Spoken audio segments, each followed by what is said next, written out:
আমি যখন হিন্দু ছিলাম তখন সকল এত মুসলিম আচার বিচারও কোনো কিছু মা ও ছিল না। বোনদের বলছি, ভিডিও তুমি দেখে মুসলিম অনেক হওয়ার কিছু পরে শেখার তোমার আছে। জীবনটা ভিডিওটা সবাই তোমার কাছে দেখেন। এখন কেমন লাগে আমাদের একটু বলো তো। আমার কাছে খুব ভালো লাগে। তুমি আগের থেকে তুমি ভালো আছো না খারাপ আছো? আগের চেয়ে আমি অনেক ভালো আছি, আলহামদুলিল্লাহ। কারণ মুসলিম ধর্মের ভিতরে অনেক আচার বিচার আছে। আমি যখন হিন্দু ছিলাম তখন এত আচার বিচারও কোনো কিছু ছিল না। আর যখন যেভাবে মনে চাতো সেইভাবে সেইটা করতে পারতাম, সেইটা করতাম, কারণ আমাকে বাধা দেওয়ার কেউ ছিল না। আর এখন কি তোমাকে বাধা দেয়? আমারে বাধা দেয়, এখন আমারে বাধা দেয় আল্লাহ।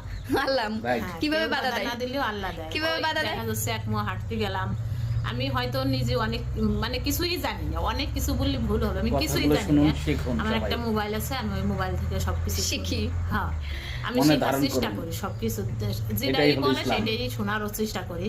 তা এই যে